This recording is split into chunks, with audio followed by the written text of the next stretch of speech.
Assalamualaikum dan selamat petang. Hari ini kita bersiaran langsung dari 3M Auto Workshop Kota Kinabalu, Sabah, Malaysia, yang terletak di belakang Maybank Alam Mesra. So, kereta ini ada satu kereta apa nih, Iswara LMST. So, dia punya masalah bila dia on aircon, engine dia bergegar. Lepas tu RPM jatuh pergi 500 saja, bergegar. Macam botol bongkar ni bonet. Kalau dia masuk aircon, dia bergegar. Lepas tu RPM aircon tu rendah dan magnet pun taktuk-taktuk. Okey. So, dia rest baru dia okey. Okey, sekarang ini kita mau tahu apa masalah ini kereta, sebab kita tahu kereta ini tidak ada komputer. Kalau kereta pakai komputer, kita boleh salahkan ISC, idling sensor control. Kalau dia pakai komputer, mungkin kita boleh menganggap servo, ataupun kita menganggap mungkin juga ada benda-benda lain macam FICD barangkali. Jadi kita sekarang ini pakai karburator. So, macam mana dia kontrol aircon dia? Maksudnya bila aircon bertambah beban, so patutnya minyak pun kena bertambah. Masalah dia apabila benda ini rosak tapi tidak bertambah dia punya minyak, itu menyebabkan vibration. Jika vibration RPM terlampau rendah, satu dia akan vibrate, yang kedua magnet puli akan taktuk-taktuk, yang ketiga enjin akan mula macam semput, tidak ada tenaga ketika hidup enjin. Jadi kita mau tahu kenapa orang ni datang. Itulah sebab saya tadi, yaitu RPM terlampau rendah dan enjin bergegar serta magnet puli dia taktuk-taktuk pada keadaan idling. Tapi ketika dia laju, rest tinggi, tidaklah masalah. So, jom kita tengok apa masalah dia. Apabila kita detect dia punya masalah adalah pada aktuator vacuum aircon. Jom kita tengok sini. Okey, sekarang ini betulkah yang ini rosak? Saya buat uji kaji pertama sekali untuk menentukan sebelum ini kita tukar. Kita kena cek dahulu. Kameramen maju sini sikit. Okey, sekarang ini coba satu orang on aircon. Okey, langkah pertama. Pertama sekali sebelum kita on aircon, pastikan FICD berfungsi dengan betul. Yaitu test pen saya ni dia boleh detect.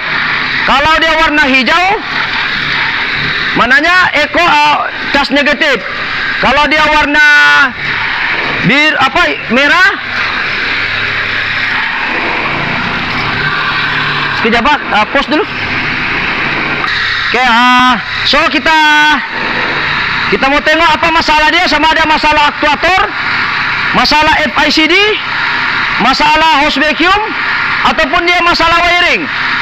So kita tahu bahagian kontrol aircon tu terletak di sini. Coba kameramen, ini dia aktuator dia. Kameramen kasih di flash ya. Kasih di flash dia. Ini aktuator dia.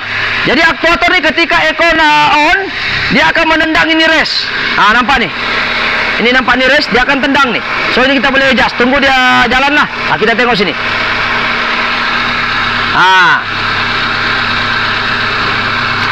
Tengok, nampak? Dia akan tekan ni rest. Dan kipas akan jalan lah.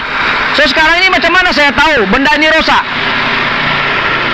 Macam mana saya tahu benda ini rosak? Walaupun dia masih baru kalau kita nampak dia baru betul satu, saya cek dulu bahagian wiring. Syarat dia untuk hidup aircon aktuator dia kena ada positif dan negatif. Okey, positif negatif yang ini. Sekarang tengok test lamp saya. Sekiranya saya sentuh ini barang ada negatif, dia akan keluar warna hijau. Betul keluar warna hijau Kalau saya sentuh positif, dia keluar warna merah. Kameramen boleh nampak merah. Okey. Jadi FICD mungkin boleh jadi, aktuator boleh jadi, vacuum hose boleh jadi, dan juga wiring boleh jadi. So, sebelum kita mengganti ini benda, pastikan 4 komponen ini dicek dulu. Okey, sekarang saya cabut bagian wiring dulu. Saya mau pastikan ada signal tak ke sana. Okey, sekarang saya cabut Ini wiring FICD Saya cabut dulu. Okey. Sekarang ada tak sampai, ada hijau. Mananya ada negatif. Positif ada. Sekarang belum sampai lagi. Tunggu positif dia, sambung.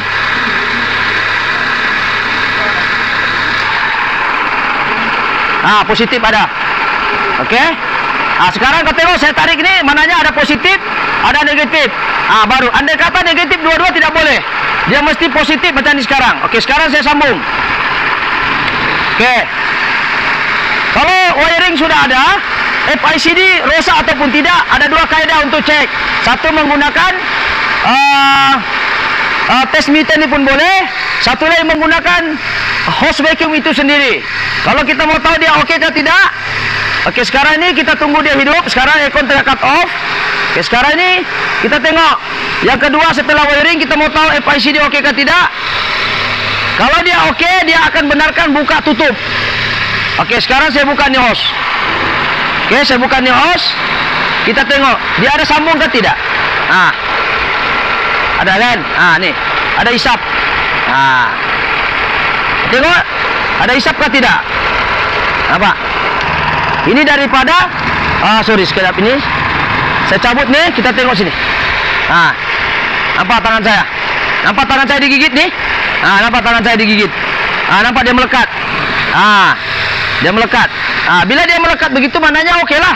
Sekejap saya ambil kertas lah, senang kan? Saya ambil kertas kecil lah. Oke, kita tahu FICD oke ke tidak. Satu, kita boleh gunakan vacuum itu sendiri. Kalau dia oke, sekarang dia kipas jalan, kompresor jalan, betul lah. Tuh kompresor, tengok kompresor jalan. Sekarang engine gegar sebab FICD saya cabut. Nampak? Dia melekat. Kau tengok kalau dia FICD tidak oke, dia akan lepas nih. Sekejap lagi dia cut off. Sekejap lagi dia cut off. Dia tidak melekat. Sekarang dia melekat sebab dia kena sedut. Maknanya FICD oke. Hose tidak bocor. Kita tunggu dia cut off. Sekarang dia tidak cut off. Tuh dia lepas. Maknanya dia ada FICD oke. Tapi at least kalau FICD sudah oke, tapi still ini aktuator tidak berjalan, masuk pindahlan ke keempat, aktuator lah yang kita ganti. Jangan cepat kita cakap aktuator rosak, mana tahu FICD rosak. Dan jangan cepat mengatakan FICD rosak kalau wiring pun tidak ada power. Jadi pastikan ada positif negatif, aktuator ini pandai sedut, dan pastikan hose ini ada bersambung. Kalau ini hose pun tidak bersambung pun boleh jadi. So macam mana saya tahu aktuator itu rosak? Apabila karan ada, FICD oke, hose tidak ada bocor, dan vacuum input dari sana, output di sini. Oke, sekarang saya sambung aktuator ini, saya tahu. Nah, nampak? Tidak apa? Saya cabut dulu. Oke, aircon. Kita tengok sini, perhatikan tangan saya. Tunggu dia hidup kompresor. Sekarang off kompresor. Tunggu dia hidup. Tengok dia tekan race, betul, kompresor jalan. Kalau saya cabut nih, dia lepas kata dia lepas. Ya, betul lah. Tengok tangan saya sini. Kameramen nampak tak? Saya sambung. Tengok ni panel bawah ni. Saya sambung. Nampak dia jalan. Saya sambung. Tengok jalan. Nampak gerak. Apabila aktuator oke. Ini setelah kita ganti baru. Oke, sekarang ini kita akan uji macam mana saya tahu aktuator ini rosak. Sebelum saya tukar, saya akan ambil aktuator yang rosak nih. So saya akan letak aktuator di sini. Adakah dia bergerak-gerak ini barang ataupun tidak? Satu, kita boleh menggunakan aktuator vacuum daripada asal, yaitu ini pergerakan dia. Adakah dia bergerak-gerak nih? Oke, sekarang kompresor jalan. Saya cabut bagian aktuator. Saya cabut. Nah, tiada isap. Sekarang saya tengok aktuator yang bagus. Ada isap ke tidak? Kameramen tengok kaki bawah nih. Nampak? Coba kameramen sebelah sini. Nampak dari sini. Tengok kaki nih. Saya cabut. Nampak? Saya masuk. Lepas. Tunggu dulu kompresor tengah cut off. Sekarang cut off kompresor. Tunggu dia on.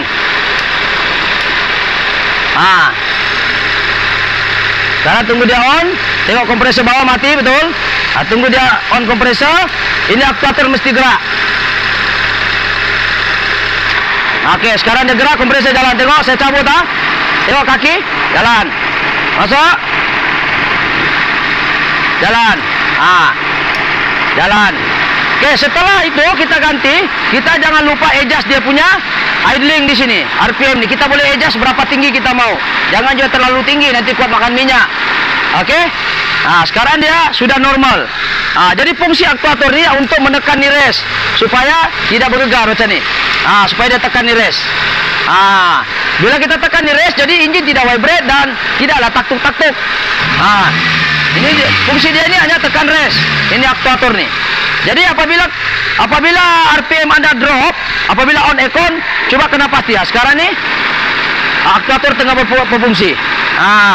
Kalau yang ini kita cabut, kita letak sini, dia tak berfungsi ya. Kita try yang baru ni, dia tak berfungsi. Nampak? Ini tak bergerak, ini tak bergerak. Tak bergerak. Tak bergerak. Jadi dia di dalam aktuator ni ada. Ini kita pasang balik. Nampak? Pusing. So itulah dia punya jawapan kepada kenapa RPM tu drop. Bukan rosak FICD. Nanti ada orang ganti pula FICD lagi.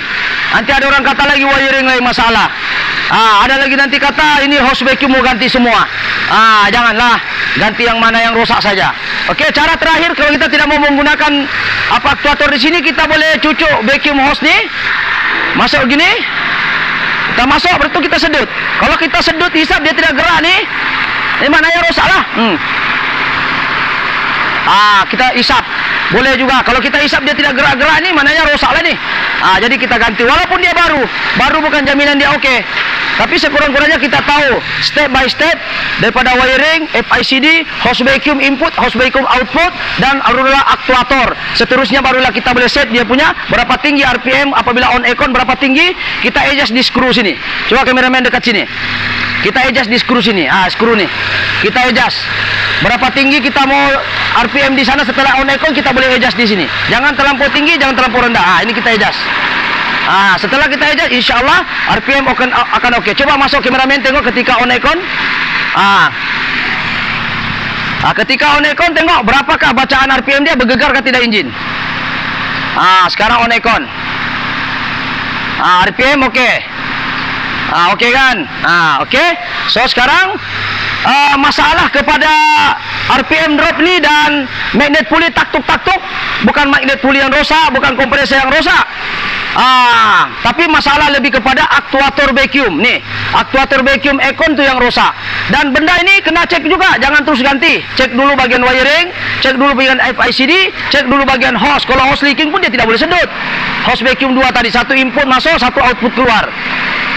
Okey. Jadi setelah kita cek itu, confirm, barulah kita ganti. Jadi barulah keadaan kompresor baru dapat taktuk-taktuk itu tidak wujud lagi. Kenapa dia taktuk-taktuk? Kena ingat, apabila RPM rendah, memang dalam sistem kompresor ni dia ada amplifier sendiri, yaitu box hitam di dalam ni yang kontrol aircon. Apabila RPM itu rendah, amplifier akan arahkan cut off itu kompresor sebab RPM terlampau rendah. Itu sebab dia cut off begitu terlampau laju. Bukan sebab gas, bukan juga sebab magnet puli, bukan sebab kompresor sudah jam ataupun magnet puli dekat-dekat sudah mau habis dia punya clutch. Bukan, tetapi lebih kepada masalah aktuator vacuum ni sendiri. Okey, so itu saja perkongsian pada hari ini. Sebelum kita mengganti suatu benda, ceklah satu persatu dahulu sebelum kita mengganti ataupun membuat keputusan seterusnya memberitahu kepada customer untuk diganti, untuk mengelakkan mungkin kos yang lagi tinggi. Ya, mungkin ada juga setengah-setengah saya dengar mau ganti karburetor lagi. Ini saya tanya sendiri owner dia lah. Tidak tahu betul kan tidak dia cakap. Tapi benda ini tidak ada kaitan dengan karburetor, tapi dia berkaitan dengan vacuum aktuator sahaja. Okey, itu saja, sekian. Sekiranya benda ini ada manfaatnya, bolehlah subscribe, like ataupun share ataupun komen di bawah, ataupun mungkin anda pengguna Iswara ataupun pengguna kereta-kereta lain juga yang menggunakan karburetor, cuba cek dulu sekiranya aircon ini bermasalah. Tetapi ini bukan salah satu jawapan tuntas, tetapi ini salah satu faktor saja. Mungkin FICD rosak, mungkin wiring signal daripada amplifier tidak hantar, mungkin juga masalah-masalah lain. So itu saja perkongsian pada hari ini. Yang penting kita cek dulu satu persatu. Semoga dia memberi manfaat lah apa yang saya share pada hari inilah. Okey, kalau dia bermanfaat, janganlah lupa kasih tombol subscribe kah, loceng kah, komen di bawah lah. Mungkin anda juga pengguna Iswara LMST, pengguna Wira karburetor, pengguna kenderaan yang menggunakan sistem karburetor. Sistem karburetor dia mesti menggunakan ada aktuator, dia mesti ada vacuum, dia mesti ada FICD, dan dia mesti ada wiring signal untuk cut off sistem tersebut untuk mengelakkan dropnya RPM tersebut. Okey, itu saja, sekian. Assalamualaikum. Thank you.